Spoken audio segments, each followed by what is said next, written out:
I'd like to call to order the October 29th, 2019 Seminole County School Board meeting to order. At this point in time, I'd like to turn it over to Ms. Kelly Mitchell, our principal at Spring Lake Elementary, who will introduce our invokers for this evening. Good evening, everyone. We're very excited to have our Spring Lake students to invoke the pledge this evening. And these are two representatives of our Kindness Club. And the Kindness Club is organized by Desiree Ross, our social worker. And I'm actually going to turn it over to her to tell you a little bit more about the Kindness Club and to introduce our student representatives. Hello.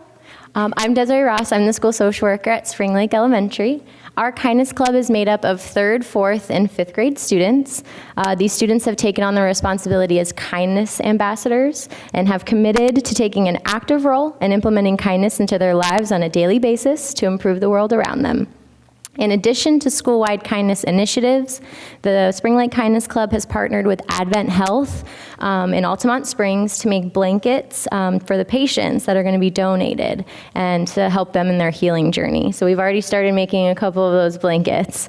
Our goal this year is to simply spread kindness throughout our school campus and the community, just one random act of kindness at a time. So today I have Alyssa Robbins from 5th grade and Jade Duran from 4th grade who are going to lead the pledge. Everybody please stand.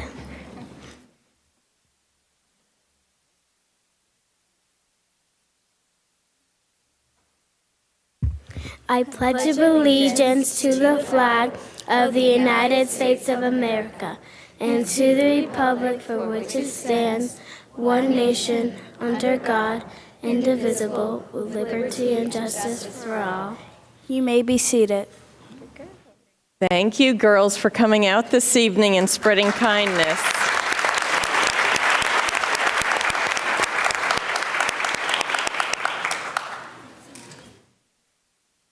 Let the record reflect that all school board members are in attendance. I also have a few individuals who'd like to be acknowledged this evening. Julian Nogues, representing our Business Advisory Board, thank you for your service and for being here this evening. Melissa Pugh, our president of Seminole County Council, PTA, and Judy Ning with Lake Howell High School, SEA. Thank you all for being here this evening. Dr. Griffin. Boy, we've never had this much applause at a school board meeting. You all must attend every week. Dr. Griffin, do you have any agenda modifications? I do, Madam Chair. I have 3 this evening. The first is the addendum for good cause is marked on our electronic agenda by a green flag named addendum item. The second is on polling item 5AI, amendment number 23. This is the contract with ProSpec Incorporated for the Educational Support Center Human Resource Project refresh. And the third, on page 255 of your board book, item 5Z, I want to revise the financial impact of $59,482.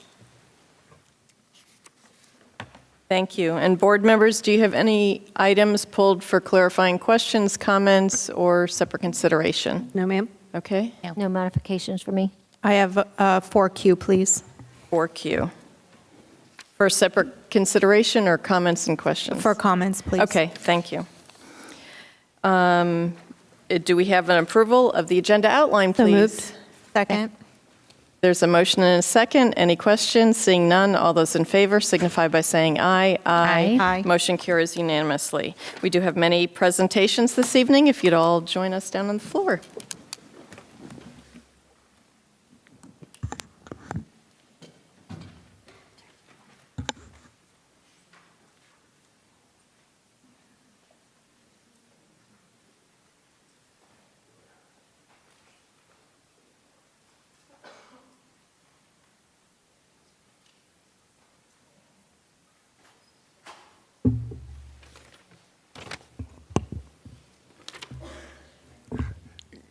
Good evening, Chair Calderon, board members, and Dr. Griffin.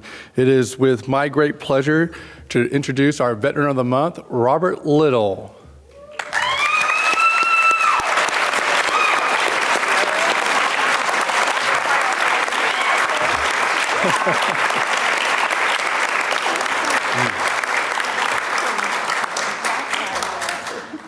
Robert joined the Army in 2008. After his initial training, he was stationed at Joint Base Lewis McChord in Washington State from 2009 to 2013, where he was assigned to the 1st Battalion, 377th Field Artillery Unit, 17th Fires Brigade.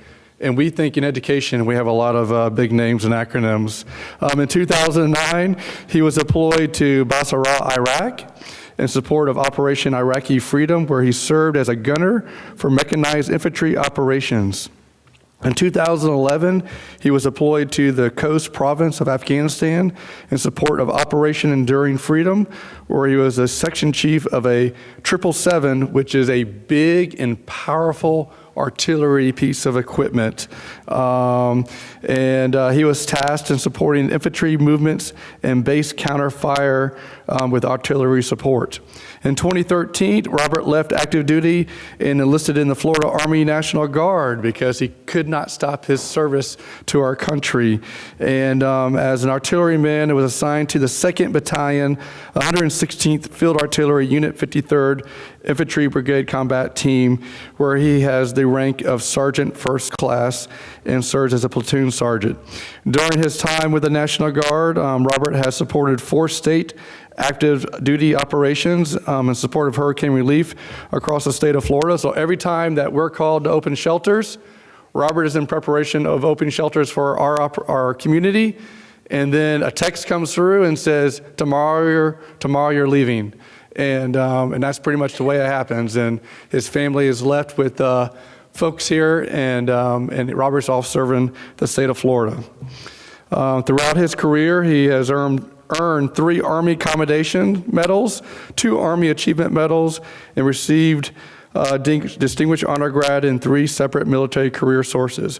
Robert joined SCPS in 2013 after leaving active duty. During his time at SCPS, he has continued his education, earning an MBA.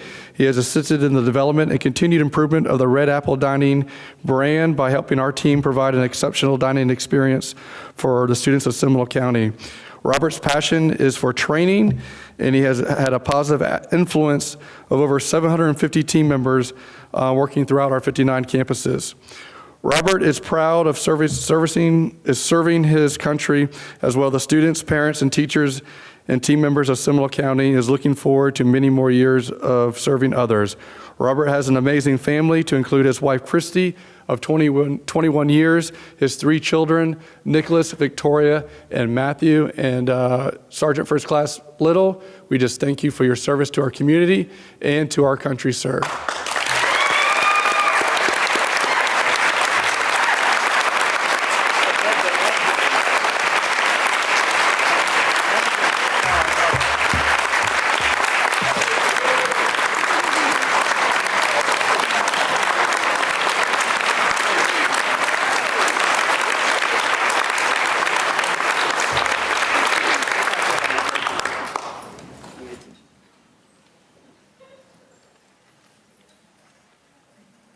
Good evening. It's with great pleasure that I have the honor to present the following school bookkeepers with the Distinguished Award for having 0 internal accounts audit findings for 3 consecutive years, from 2017 through 2019. This is an amazing accomplishment that the principal and the bookkeeper should be very proud of. Would the following school representatives and bookkeepers please come forward to be acknowledged? Eastbrook Elementary, Tracy Lamata.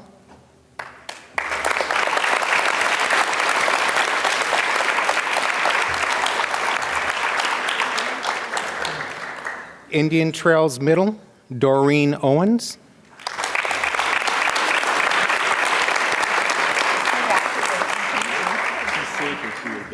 Jackson Heights Middle, Karen Crossan.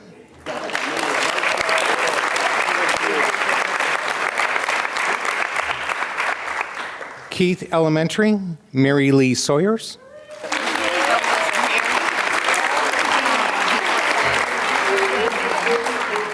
Lawton Childs Middle, Hitesh Mistry.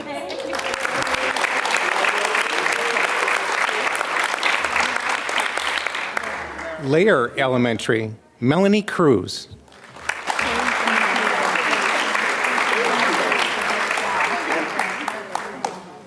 Rainbow Elementary, Marilyn Kirker.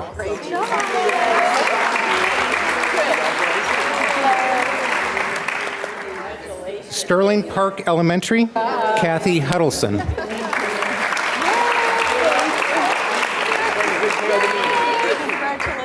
Walker Elementary, Susan Rooks.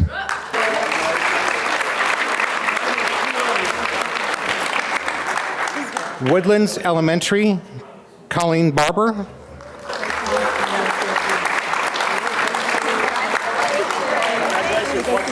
And with the following two bookkeepers come down to be included, although these two bookkeepers only been here a little over a year, they contribute to the legacy of their school by having 3 consecutive years without an audit finding. And that would be Carolyn Elementary, and Jennifer Carl. I don't know if Jennifer's here tonight.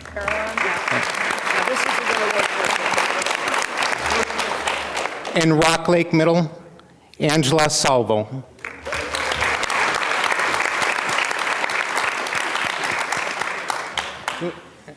Lorena, we don't come up?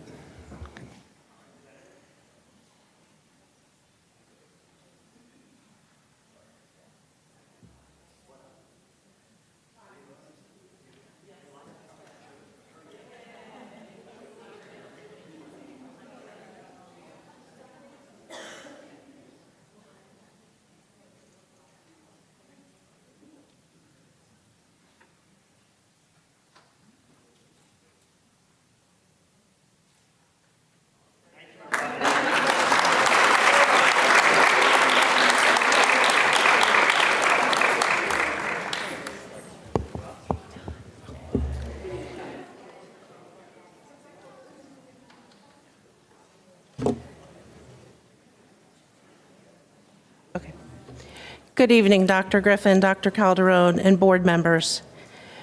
Positive behavior support is a multi-tiered system of support that provides school-wide application of evidence-based strategies to assist schools in redefining their environment. Effectively implemented, PBS provides increases in academic performance and school-wide safety and decreases problematic behavior. Seminole County Public Schools partners with the University of Florida to implement this framework for behavior. Tonight, we recognize 10 elementary schools, 4 middle schools, and 3 high schools who have excelled and therefore achieved statewide recognition as a positive behavior support model for the 2018-19 school year. A PBS model school meets specific criteria and reports innovative, successful methods of supporting positive behavior while operating their PBS framework of behavior with fidelity. Florida's PBS project awards model schools at 3 levels: bronze, silver, and gold.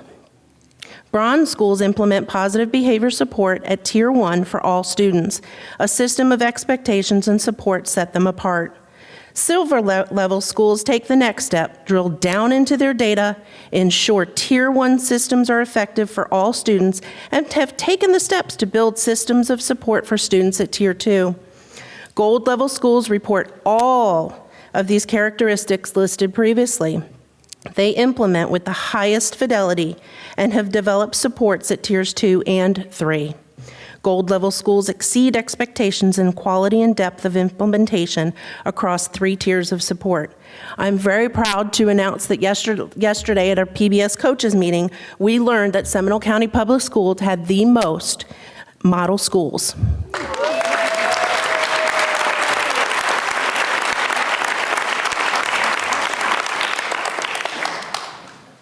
As I read your school, anybody that's here from that school, please join them down front. Congratulations to our bronze model schools, Greenwood Lakes Middle School, Lauren Fetty and Megan Waller.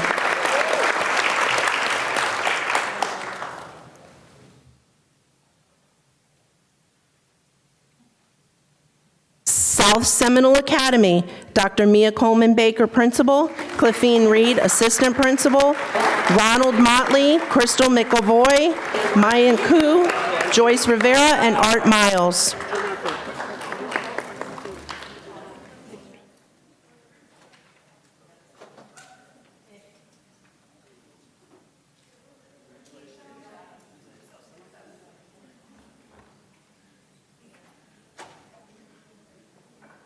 Teague Middle School, Principal Miss Abbott, Assistant Principal Miss Woods, Kelvin Farrell Dean.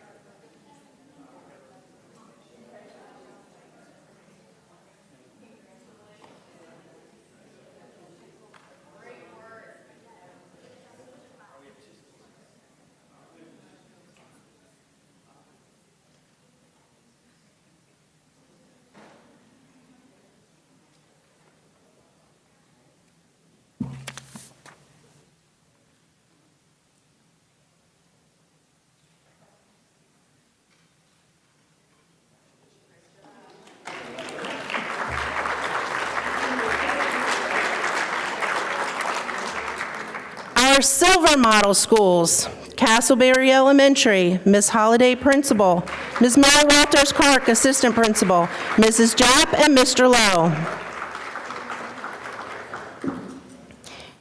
Eastbrook Elementary School, Principal Rod Dene, Chris Tipton.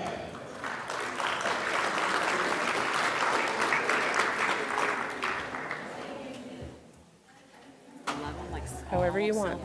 However you want. That's fine. This is silver.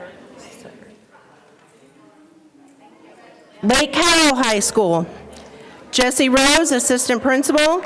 Victoria Lampy, the School Administration Manager. Mark Ayad, Jillian Rodriguez, and Amy Bassinger. Lake Mary High School. Andrea Furr, School Administration Manager.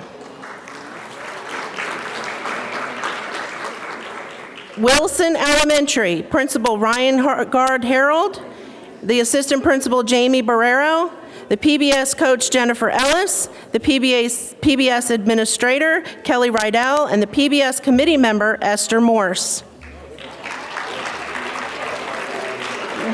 Wonderful, how are you? Oh, thank you.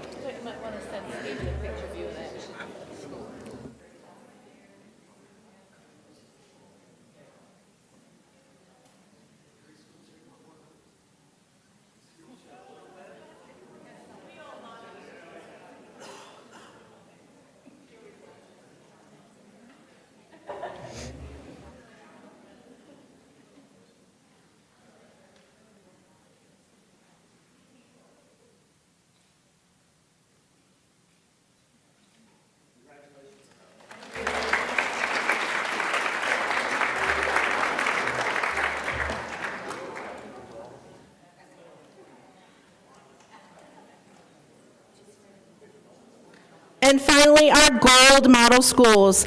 Caroline Elementary, who we'll be recognizing in November. Lawton Charles Middle School, Dr. John Antman, Principal. Diane Taylor, Assistant Principal. Cheryl Zilowowski, Gina Deschanel, Art Bond, and Megan Stoll. Crystal Lake Elementary School, Principal Ricky Carver. Evans Elementary School, Principal Carol Ann Darnell, Assistant Principal Stacy Hardy, and School Administration Manager Karen Wells. Sable Point Elementary, Principal Dr. Langdon, Assistant Principal Melissa Nyes, School Administration Manager Cornelius Mays, Lauren Corey, and Stephanie Getty.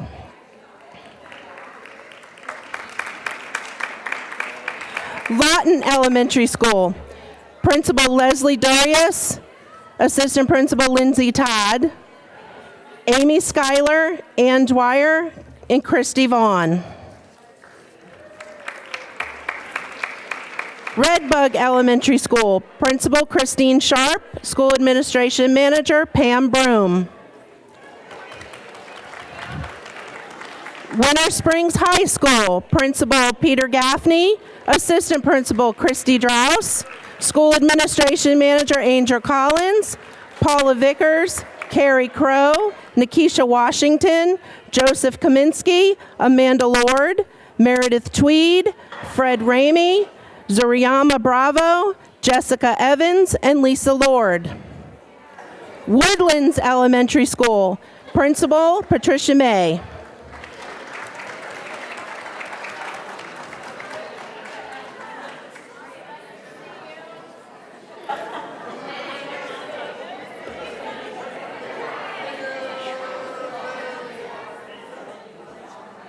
Thank you, ladies, for being my rock.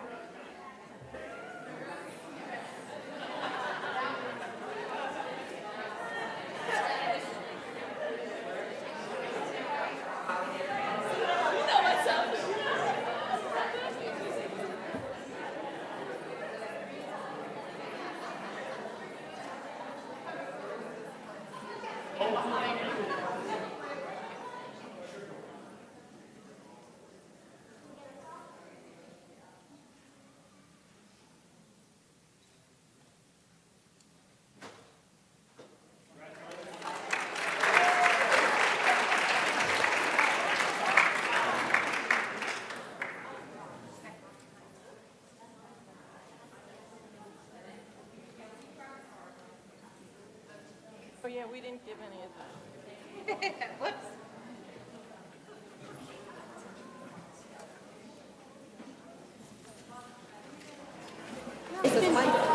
Oh, our cheering section is leaving.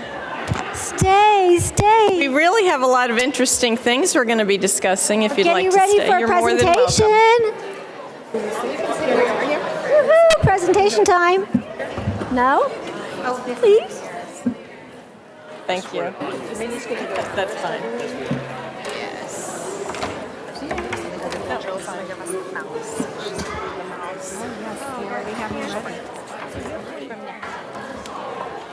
Oh, my board members like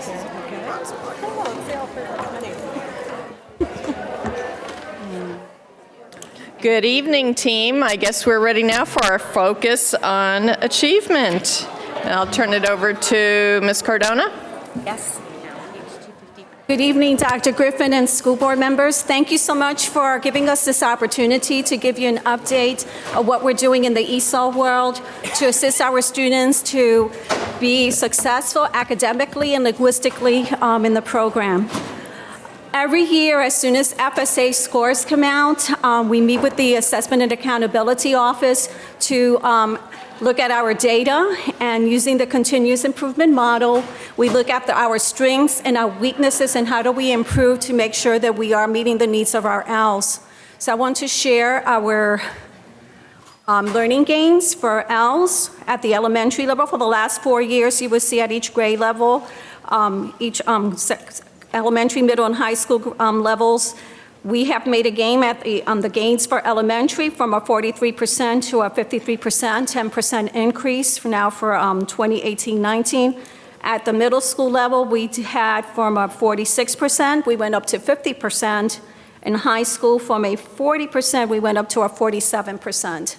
So we have been making learning gains with a lot of hard work with our teachers, our content area and ESOL teachers working together. For math, we continue making learning gains from 2015, 2016. We started out with a 50%, and last year we ended up with 60% with a 10% learning gain. 53% middle school up to 57%, 4% learning gains. And high school from a 37% to a 45% learning gains. This is only just a piece of the pie. We looked at other data points to assist our English language learners.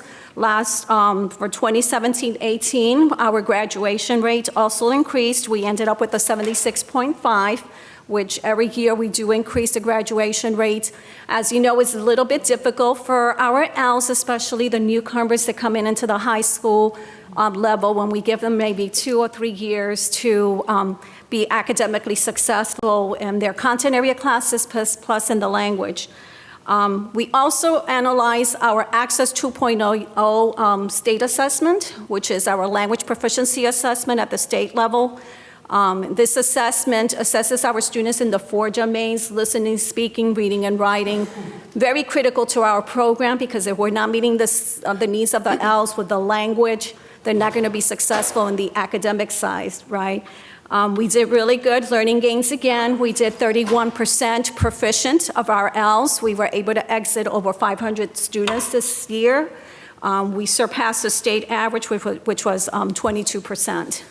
So making learning gains, but a lot of hard work. So I want to share our goals, our action plan for this year, because it takes a lot of work from behind the scenes to help our students. As I said, we look at the data, we analyze the data, and we take it to student-by-student data. It is very strategic, looking at the learning gains of our students. And this year, we went back and we looked at 2 years' learning gains. Which students did not make any learning gains, and really look at them very carefully, and met with our ESOL teachers. We have our monthly PLCs.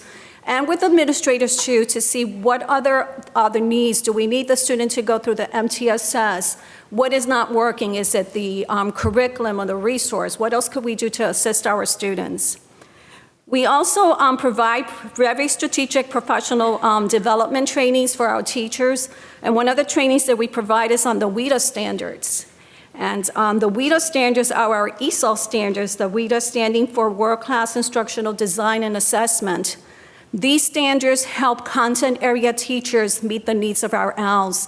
Those standards are embedded and they're in CPONs for ELA, science, math, social studies, and it provides a great resources and also how to meet the needs of the ELs and teaching them the language of science, for example, the language of social studies, the language of math, and which strategies to use with the students too. So very critical, we provide those trainings to help content area teachers to work with our students. We also provide training on evidence-based practices to help our ELs. We have focused a lot on closed reading. We have practiced a lot on teaching reading to ELs. What does that look like? And always keeping in mind the language proficiency level of the student. Because if we have a beginner, the need is going to be different from a student that is high intermediate, or even the student is getting ready to exit from the program. So how do we differentiate that lesson to assist our student? We continue, we have high expectations for our ELs. So our content, the curriculum, is what we have in our framework. The teachers hear me, I do not want anyone watering down the curriculum for our ELs. It's really how do we have those best practices in the classroom and those resources to help our students. They need to be exposed to those content area courses, the ELA framework, the science framework, and the math. And we're seeing success with that, helping and empowering the teachers with those best practices. We also provide training on multicultural diversity. Students that do not look like me is one of our popular PD trainings that we offer for the teachers too, where they come and learn about the different cultural backgrounds that we have in Seminole County, and strategies, how to work with those students from those different backgrounds. Other trainings that we offer throughout the district on co-teaching for elementary, how to differentiate instruction, higher order thinking, thinking maps, writing strategies. The list goes on, where right now I have 3 trainings going on upstairs, working with content area teachers. The other resources that we have supplemental to support our students, and I want to thank the board and Dr. Griffin for approving the Latinos in Action program. It has been very successful, and we saw it last year. Last year we had 2 high schools, Lake Brantley High School and Lake Howe High School. This year we added our 3rd school, South Seminole Middle School. And the impact has been, I can't even express in words. If you're ever out in the schools to visit these classes, it would just be like, wow, look at these students, how their lives have changed. So I invited one of the teachers from the Latino in Action class. She's from Lake Brantley High School, and I introduce to you Mrs. Diana Pagan. Thank you. Thank you. Good evening, Mr. Griffin and board members. I wrote a paper, but I think I'm going to speak from my heart. I'm going to make reference to. I was selected, I don't know how that happened. You know, they called me and they said, I want to present this to you, and, you know, what do you think? So the way I saw it is something else to do. And it was a learning experience last year. It was new to everyone, and I had no periods of the day to teach Latinos in Action the way it was supposed to be. However, it was a great experience for my seniors and for myself. So this year, my AP and I, Ms. Wynn, thank you for being here, We met, and I told her, I want to do this again. I want to do it again, even though it's a lot of work. What is Latinos in Action? Latinos in Action, it's a leadership class that offers a hands-on approach to bridging the graduation and opportunity gap for Latino students, which is what I hear you want to achieve over and over again. This is my second year advising LIA students, and even though it has only been 3 months since I began interacting with these 20 students, I have witnessed major transformations within this group. The LIA curriculum offers them a step-by-step approach to building healthy relationships, setting personal goals, acting professionally, becoming college-ready, and providing services to our schools as well as the community, amongst many other skills, which is what I hear over and over is your goal as well. These students understand that they became immediate role models the day they accepted to join the Latinos in Action class. Our goal is to excel academically, increase participation in extracurricular activities, strive to obtain the biliterary seal on their diplomas, participate in honor and AP classes, seek scholarship opportunities, and become leaders. And this may sound like a lot, but not when the expectations are set clear. The support is evident from your end and Ms. Cardona's, and students see the opportunity through our district's vision.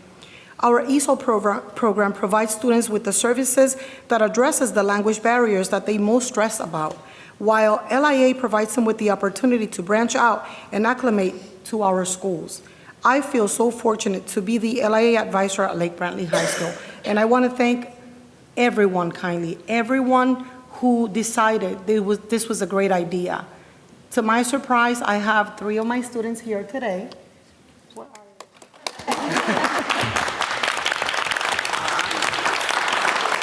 they? And they can testify. I mean, it has been 3 great months. A lot of work, we're exhausted, but it's worth it. Thank you. Thank you. Thank you. So, just quickly to wrap it up for the ESOL side of the Latinos in Action class, all the kids from last year from Lake Brantley, they all graduated. And I'm very proud of that achievement. They worked really hard. So we're seeing the success and trying to close that achievement gap and helping our students. And some of the other supplemental resources, we provide support for the newcomers in all content area classes. We were awarded a grant, a supplement grant for science this year, so I have one of the teachers working at our focus schools, Title I schools, helping with science, and I'm already seeing the results at the schools when I do the walkthroughs with her. We are offering already tutoring for our ELS after school, the boost camps for ELA and science, and we are great partners with our families. We have a great group of ESOL parents that you call them and they shall come. We already have done 2 modules. We're working on our 3rd module with them, and we have modules on literacy skills, science, math, living in 2 cultures, how to navigate the school system. And at the Family Connection Center, we offer English classes for the adults and computer literacy classes for them too.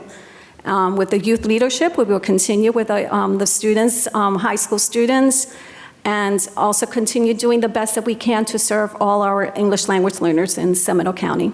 Thank you so much. Thank you.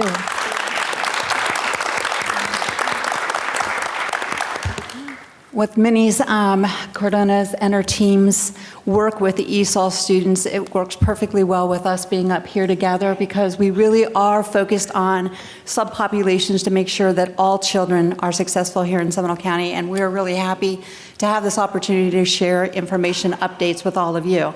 It's hard to believe that I just came on board about 5.5 years ago, and in that time quite a few changes have taken place, and I have here 2 individuals with me. Dr. Tanya Shore, she's the Director of Exceptional Education Services, and we have Michelle Guffey. She's our project lead for the curriculum project that she'll be speaking about, the grant that we just received, and she's the architect of that grant. So it's really kind of exciting to be able to share this information with all of you. It's really hard to believe that with No Child Left Behind, we included all of our ESE students that were taking tests except those that are on Access. It wasn't until 2015-16 that Access students were actually tested here in the state of Florida to make sure that they're making meaningful progress as well as all of our other students. And it really wasn't until ESSA came along and the rules that went along with it that we had to show meaningful progress for these subpopulations of our students. Prior to all of this, we had some things in place, and we used to do things a little bit different here in Seminole, but we had to put some things in action so that our students were in the best position to make the most progress. With the Average Student Succeeds Act, which was signed into law in December of 2015, and then our plan, that's the state of Florida's plan, was accepted in September of 2018. We're monitoring all progress of these students, and those students in disadvantaged areas, ESOL being one of them, students who receive special education, minorities, and students in poverty, which are all those students that kind of fit under our umbrellas. So without further ado, we're going to go ahead and share our updates with all of you. Thank you. So thank you so much for having us today. One of the things that we want to talk about is that over the past 4 years, we've kind of shifted the way that we group our students with disabilities into separate classes. And one of the reasons that we did that was to cut down on the amount of students who were outside of their zone schools, but then also to look at grouping students based on their need. And one of the things that that also helps us with is to plan services a little bit more strategically. So just to give everyone a quick little overview of what those 4 groups look like. Here we go. So medical is for our students who their priority educational need is self-care. They have very significant medical needs, and most of their day is spent on communication and self-care. And that's not for all medical students, but for the neediest of our medical students. And then we have our developmental students. So those are students whose language abilities are between 0 and 48 months. So that's 4 years old and under. And their priority need is to work on communication throughout the day. They may have some behavior deficits in those classrooms, typically because they can't communicate their wants and needs. The next group that we talk about is our academic students. And those are students who are 2 or more years behind academically and need intensive remediation in a small, structured group environment. We may have behavior deficits in there as well due to social skills or other deficits that we're working on in those foundational skills.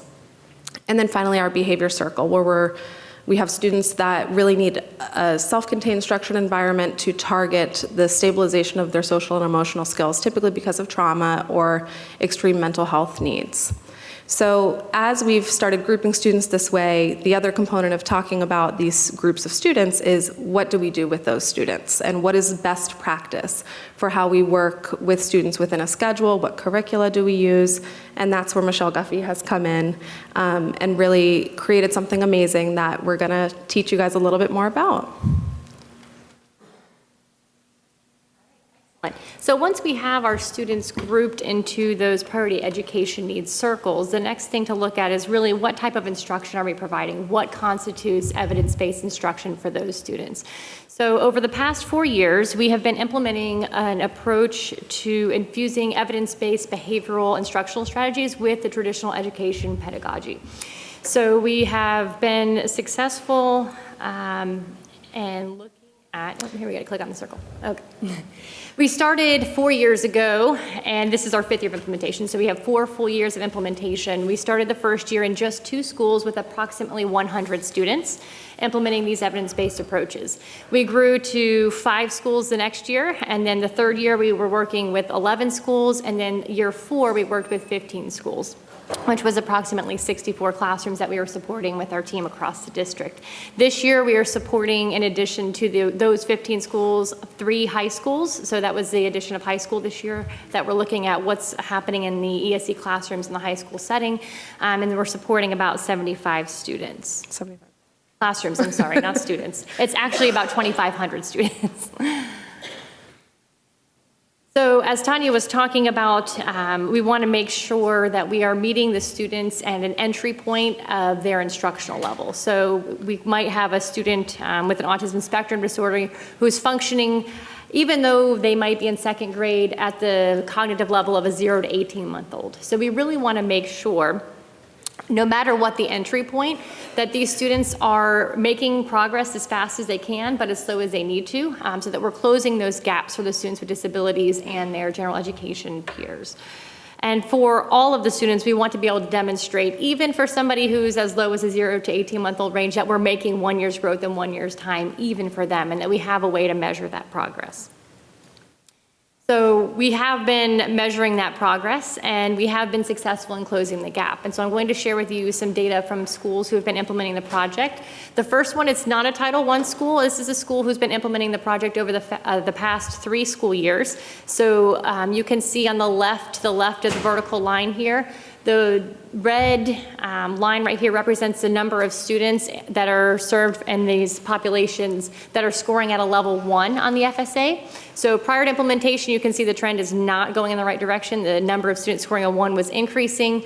After implementation, the first year immediately, we decreased the number of students scoring a level 1. You start to see the students, even ESC students, scoring 4s and 5s. And then this past year, an exciting thing happened. More of the students with disabilities scored a level 2 than a 1 at this particular school. So we are moving in the right direction, and that's after 3 years of implementation.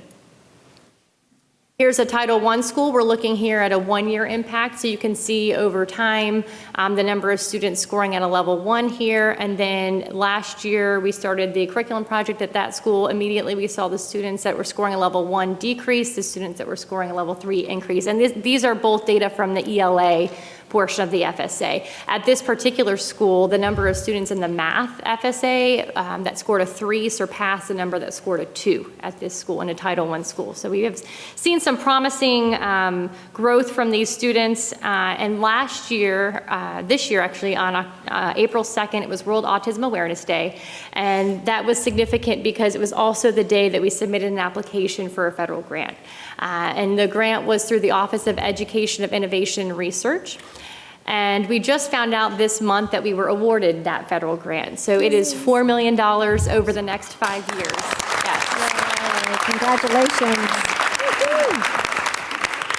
We were very excited to hear that. This really is going to allow us to research the effectiveness of this whole school approach to grouping ESC students and provide some guidance to ESC teachers and school districts nationally as to what constitutes evidence-based instruction for these students. If you look at the databases and the What Works Clearinghouse, there just isn't a lot to support what is effective for these students. So we're asking the teachers to provide that type of instruction, but we need to really contribute to what that looks like. So over the next 5 years, the rest of the school year will be a planning year, and then we will start with 2 elementary schools next year with the implementation of the curriculum project, increasing over 5 years to 13 elementary schools. And we are very grateful for this opportunity to do this work for our most vulnerable students. So thank you all for your approval for that project. Thank you, guys. I think it's very important to note that our students that are on access points, those developmental students, we have to show that meaningful progress because their scores count in the school accountability grade. So we're really excited about this. And I also want to say, Michelle was the architect, but it was Ayla Baker and her expertise in getting us grants and helping us work through that system that helped us get this grant. So I wanted you to know it was the pair of them that really made this happen. So thank you for this opportunity. Thank you. Thank you. Congratulations. Great work. Thank you for your time and efforts. Portion of our agenda moves to public comments, and I'm going to ask Mrs. Almond if you could please read for our guest our rules of public comment. Thank you. The public input segment of the meeting is provided for the purpose of permitting persons to present specific matters to the board for its consideration and action or referral to the superintendent and his staff. The public input segment of the meeting is not open to presentation of campaign issues by political candidates, matters involving student disciplinary actions, pending employee disciplinary matters, or pending litigation. Each individual member of the public is limited to 3 minutes. Designated group representative may have up to 6 minutes. Please identify yourself at the lectern when you come up to speak. Thank you. Thank you. First up would be Ann O'Donnell, and on deck would be Christine Palubinskis.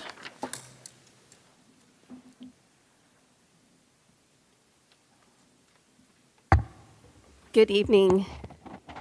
My name's Ann O'Donnell, and I'm here to to recognize October as part of Dyslexia Awareness Month.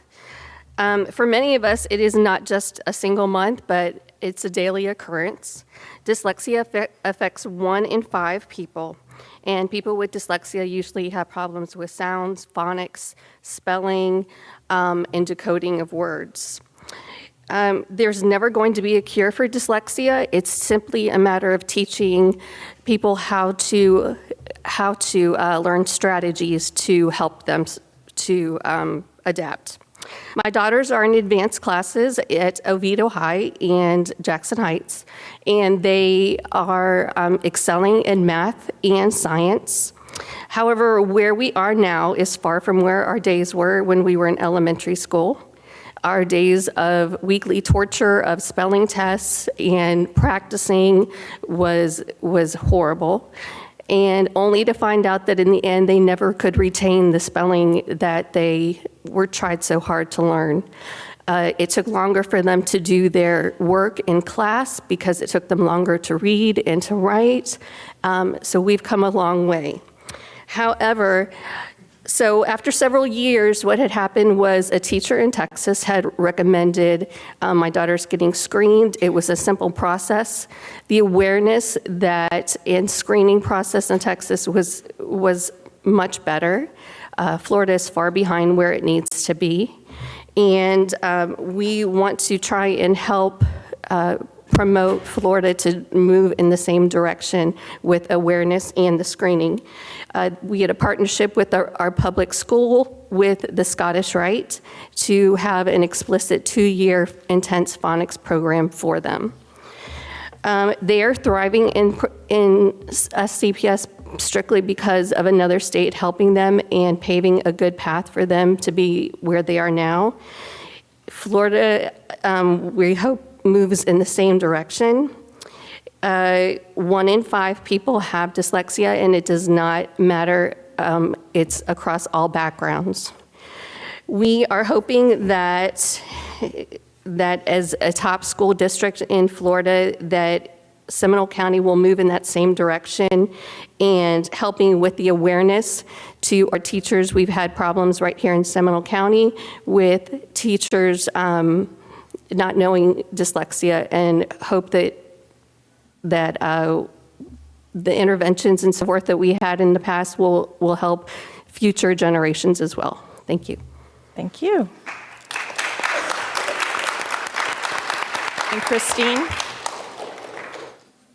Palobinskis, and then Dawn Blue, please.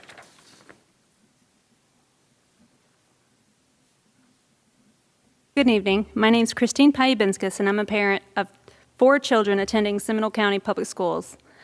As you might know, October is Dyslexia Awareness Month.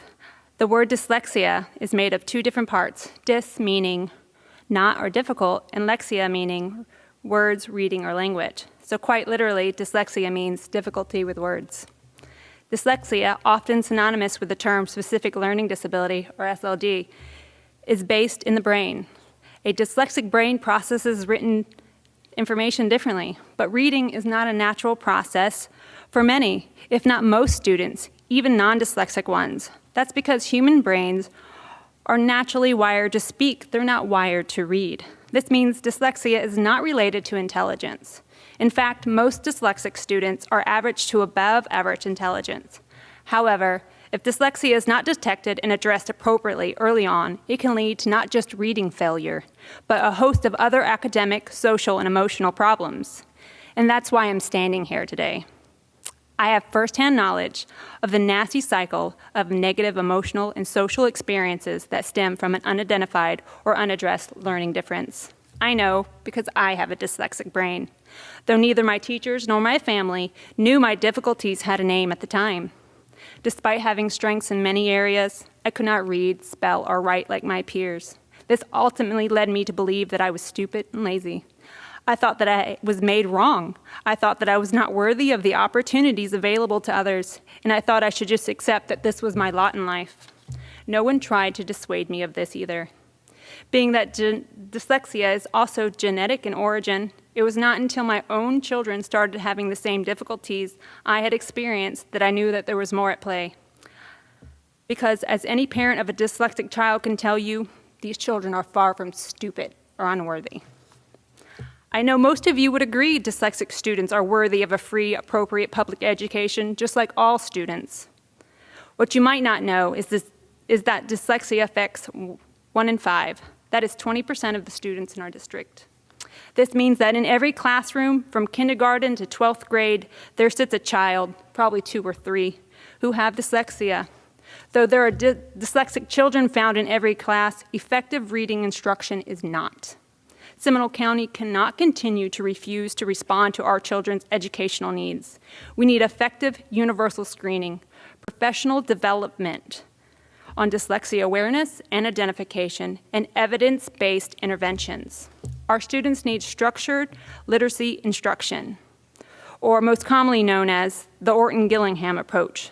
This is evidence-based and is effective for students identified with dyslexia, or SLD. This approach is beneficial for all students learning to read, but it is essential for students with dyslexia. In conclusion, I implore you, actually be the premier national school district and make dyslexia a priority in our schools to ensure all students acquire the knowledge, skills, and attitudes to be productive citizens. Thank you for your time. Thank you. Thank you. And Dawn Blue, please.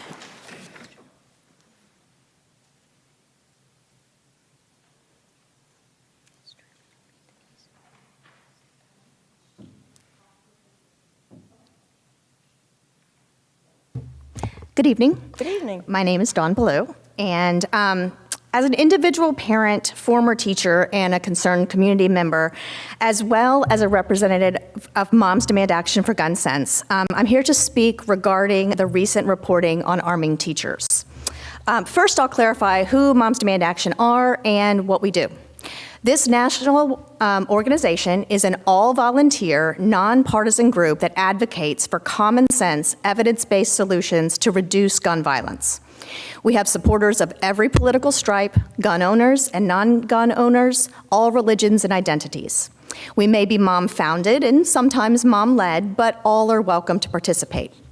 The primary reason we are here tonight is to reiterate our thanks to this board and superintendent for their commitment to evidence-based school security in the form of the SRO program. Your foresight in planning and prioritizing this program is greatly appreciated, and we wish that the entire state would also do so. We also extend our thanks to the Sheriff's Department for their ongoing commitment to the SRO program, and to Captain Francis in particular for his dedication to recruiting and training officers the community can trust. I expect many of you are aware that the Department of Education, in particular Commissioner Corcoran, has indicated in word and deed the intent to phase in arming teachers through the Guardian program. As reported by Local News 6 and elsewhere, Commissioner Corcoran predicts, and I quote, "In 10 years, every single school in the state of Florida will have Guardian teachers." He goes on to say, and this is also a quote, "The Guardian program, not only is it the safest way to protect kids, because you're going to have 7 of them, 5 of them, 10 of them in the school system, it's the cheapest." The Commissioner of Education is promoting the cheapest policy in spite of how it creates more risk of gun violence, risk of unintentional shootings, of workplace shootings, of stand your ground shootings, instead of the vastly superior SRO program like we have here. Furthermore, the Miami Herald reported recently that the Department of Education has updated the state liability insurance to include teachers who carry guns. More evidence they intend to pursue this ill-conceived and dangerous policy. We are here tonight to encourage you all to stand fast to your commitment to the safer, more effective security policy, which has come to be an expectation of school resource officers in every Seminole County school. We will continue our support by advocating for an educational budget that enables SRO programs here and throughout the state. Hundreds of Moms Demand volunteers plan to be in Tallahassee in January, talking to legislators about evidence-based gun violence prevention of all kinds, including school security. So you have our support. We hope to continue to stand together for effective policies which make our schools and communities safer. At this point, You could wrap up. Here's a representative. Okay. Yeah. Yes. Yes. That's okay. The handout that I asked the clerk to provide you, on the back, mainly I just want you to have the resources that I have in my hand, the citations of the research that indicates what a risk arming teachers is. I know that you already know it, but this way, when the Department of Ed asks you why, you have that information, the research at hand. And also, if you refer to the final point of evidence-based ways to reduce school-based gun violence, is promoting responsible gun storage at home. As you know, as Captain Francis knows, most school-based gun incidents, the guns come from home. So it's very important that the word get out to our parents and our families that they must store any firearms in the home locked, unloaded, separate from ammunition, just like I do at my home. All right, and Moms Demand Action volunteers are ready and willing to help spread that word. I've also provided you with a small card about the Be Smart program, which I believe we've talked about once or twice before. And we're happy to distribute that throughout the community at every opportunity, and I would be happy to discuss that in the future. Okay, thank you for your time. Thank you. Thank you so much.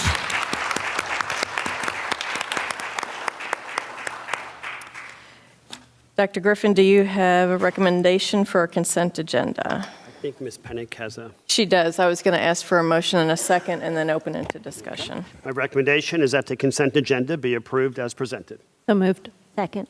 There's a motion and a second, and I'd like to ask Ms. Pennick for her comments or questions on letter Q, and ask Mr. Seiss if you could come to the podium, perhaps. Ms. Pennick? So commendable results on the internal audits, or internal accounts audits, and all the schools that were recognized tonight, but I would like to have follow-up on what you and your team are doing to go back to the schools that did have findings, what we're doing to educate them, correct them, policy review, whatever we're doing to make sure that we're maybe bringing more schools in for our rewards and less schools on our internal audit findings reports. So when that is all said and done, if you could please report back to us what was done and what your findings were, I'd appreciate it. Great, thank you. And I just had a comment on 5T and U. I'd like Mrs. Almond, if you're available, to serve on those committees representing the board. I would be happy to. Thank you. Great. Any other questions or comments on any other items on the consent agenda? Seeing none, all those in favor signify by saying aye. Aye. Aye. Motion passes unanimously. Dr. Griffin, do you have a recommendation for student discipline hearing, please? I do. My recommendation is that the School Board of Seminole County approve the student disciplinary recommendations for September 30th, 2019, October 7th, 2019, and October 15th, 2019. So moved. Second. Any questions or comments? Seeing none, all those in favor signify by saying aye. Aye. Motion carries unanimously. Moving on to new business. Dr. Griffin, do you have a recommendation? And after I get a motion and a second, I'd like to call Captain Francis to the podium, please. Yes, under new business, my recommendation is that the School Board of Seminole County accepts the recommendation of the school safety specialist and authorize the required submission of the information required by statute 1006.07, sub 6, FS, to the Office of Safe Schools. So moved. Second. There's a motion and a second. Any questions or comments? Okay, I'd like to pause for just a moment before we vote to ask Captain Francis to give us a small synopsis of this report he'll be Good evening, submitting school on our board behalf. members and Dr. Griffin. No greater challenge exists today than creating a safe schools or restoring schools to tranquil and safe places of learning. The challenge requires a significant strategic commitment and involves placing school safety at the top of the educational agenda. A safe school is foundational to the success of the academic mission. The Seminole County Sheriff's Office has been responsible for school safety for 3 years at the Seminole County Public Schools. Being responsible for Seminole County's most vulnerable is a tremendous honor and a responsibility to take very seriously. We've been incredibly blessed to have unwavering support from the school board of Seminole County, the superintendent, school executives, SCPS staff, the sheriff, and other key stakeholders. The Office of Safe School will continue our mission to safeguard the safety and security of the students, staff, faculty, and property. Our schools should not resemble fortresses. We cannot barricade against all possible harm, and to do so will be counterproductive to maintaining a healthy learning environment. Excessive building security does not promote a sense of safety or student well-being, nor does it provide a guarantee of protection against an armed intruder. Reasonable physical security, such as locked doors, access control, visitor check-in systems, must be combined with efforts to promote a favorable school climate. This includes trust among staff, students, families, where students feel connected and part of a close-knit and caring community in which they feel empowered to report safety concerns. We should continually examine whether our efforts are striving to make people feel safe or make schools safer. This is a balancing act to create a safe school and preserve the learning environment. School safety discussions require a proactive approach to a thorny problem and rigorous conversation with stakeholders, data analysis, research, and review of best practice and lesson learned, and pragmatic implication considerations. It is my recommendation that the school board of Seminole County continue on our 5-year school hardening plan with emphasis placed on fencing, cameras, single entry, and access control. Thank you. Thank you. We have a motion and a second. So moved. All those in favor signify by saying aye. Aye. Motion carries unanimously. Thank you, Captain Francis, for your leadership. Dr. Griffin, onto your superintendent's report. There are 2 items, the annual investment performance report and the monthly grants report. They're read-only items. Okay, thank you. Moving on to board member comments on your committees. Member Panic, please. Our foundation met last week. Arts Alive is coming up. We were just encouraged to make sure that we're all attending so that we can raise funds for arts in the schools. We did talk quite a bit about the bus. Oh, it just fell out. Physics bus. The physics bus. We did a presentation on the physics bus, which has been fully funded through the foundation. It's in the process of getting formatted, filled out, all prettied up so that we can get it out into the schools. We showed a box to the foundation, and I think it was a real meaningful presentation for them to see the hands-on what they're funding in the school. So it was really nice. Nice. I have no other committee questions, but I do have one other question. We hear a lot about our teachers spending money in their classrooms, and I know that we provide a purchasing card.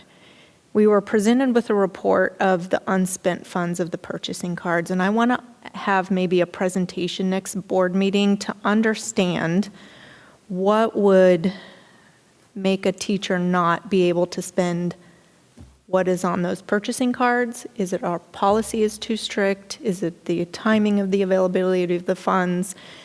And then what do those funds do? Where do they go at the end of the period?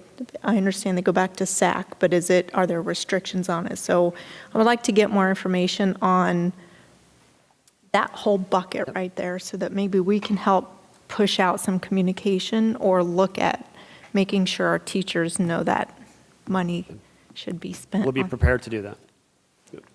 Thank you. Member Sanchez, please. Another thing on Arts Alive, I sit on the committee, and we have 20 tickets left, so there's basically 2 tables. And the event is November 16th, so of course we have wonderful entertainment from our students and a great committee and wonderful auction items to go to our wonderful arts programs. Tonight, supposedly, as of right now, if nothing else is taking place, CBS National News is doing a story on one of our students from Layer Elementary School, Zachariah Cartledge, who spoke or was actually one of our invocators at our last a couple meetings ago. and they did a story on him. There was probably over 250 people there. And we ran in the rain, and he has honored over, I can't even remember how many officers, but he has done 272 miles just alone this year on fallen officers and first responders. If that just shows you throughout the United States how many we're losing. I totally enjoyed all the wonderful trunk or treats that have been taking place. I think a lot of the parents really feel comfortable having them at the schools where the students can be around. The resource officers are there, administration, teachers are involved. It seems to be going really, really well. Dr. Griffin and I had a chance to be in the first Wekiva Elementary School parade this weekend. That was a lot of fun. And thank you, Minnie, wherever you are, Cardona. Are you still here? There you are. I had a chance to go to South Seminole Academy and work in one of the world language classes, Miss Toro's class, and I ran into you while you were working in another room with Latinos in Action, and just blown away with everything that you all are doing with the multicultural program. And the class that I was in supposedly had maybe behavior problems. I didn't see a single one. These kids were so engaged, and they were doing a whole unit about homeless and multicultural, understanding what it's like to take the Lynx bus system, and they're doing a candlelight vigil for the homeless. Just remarkable. So kudos to you and your team, and to all of our teachers that teach all these world language programs, ESOL students, and everything like that. It's just amazing. Also, thank you to Miss Mills and Katie Burris for doing the wonderful programs along with University of Florida with Living on Your Own. We've all had an opportunity to go to Milwee and Millennium doing the fabulous programs. If we could write a book on all the wonderful things that students are saying and learning. If you have an opportunity, hopefully we'll be able to get that in every school. And also just a thank you to Layer Elementary, Cheryl Nicholas for staying so late for CBS National News to do the story, and Joe Rinaldi for helping me along, Michael Lawrence for getting a golf cart for me with Julie Murphy, staying at the whole event with her husband. So I truly appreciate everybody. If I'm leaving anybody out, I apologize. And then my committee report, our Central Florida School Board Coalition, we just went and visited a school in Osceola County, a solar panel-based school called Neo City Academy. And basically, it's just their first year, or second year, so they only have 9th and 10th graders. Also, last thing, Allie's Hope. The event will take place November 6th at Cranes Roost. That is to bring awareness to our young adults and help, and they give us quite a bit of money for our mental health. And that event is November 6th for Allie's Hope. They lost their only daughter to suicide about 7 years ago. So if you can attend that event for a great cause, we would love to have you there. Thank you. And Member Kraus, please. Thank you. I'll be brief. I didn't have any committee meetings, but I did attend a program that they're offering at South Seminole Academy, which is the former South Seminole Middle School, and it's Girls in Government, and it was co-sponsored with the League of Women Voters, and this instructor brought in 7th grade girls, and they had 8th grade as their mentors, talking about leadership roles and how important local government is. And they typically think of president and vice president, but it's just a really cool program, and I'm going to see about other middle schools offering that as well. So I'm working on that. Thank you. Vice Chairman Almond, please. Thank you. I also had no committee meetings, but I want to say we've had a lot of fun walking in the homecoming parades across the district. Yesterday was especially great because the temperature was a little bit cooler than typical. And I want to thank the JET students who came out and helped walk with us and carry the banner to showcase Seminole County Public Schools.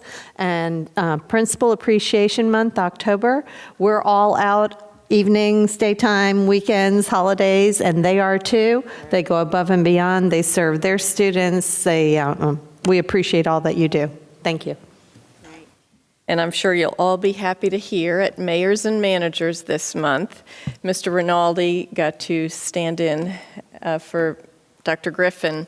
And believe it or not, we have a PTAC meeting scheduled. Yes. So it's been quite a few years, but we have the 100% buy-in from all the cities in the county, and we're going the right direction to make sure that we have all of our words done. And I know, Mrs. Alman, you've put years and years and years and time into this committee, so I'm really hopeful that it will be a positive experience for our entire community. I think we had a lot of aha moments when we brought in the maps to show where our schools were of capacity and what our current agreement is not necessarily working for the type of growth that we're seeing in Seminole. So I'm very hopeful that it will be wonderful meetings coming up. Also, with the Central Florida Zoo, our last board meeting, we firmly committed, and actually we already are installing our upcoming Asian Lantern Festival at the zoo.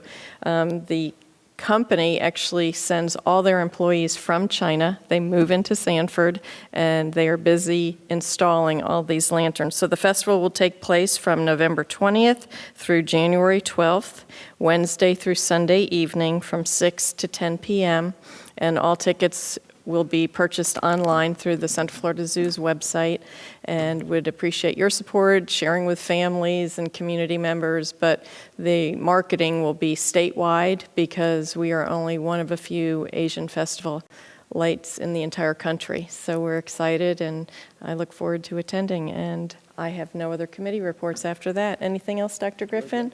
Anything else for the good of the cause? If not, this meeting stands adjourned. Thank you, everyone. Thank you.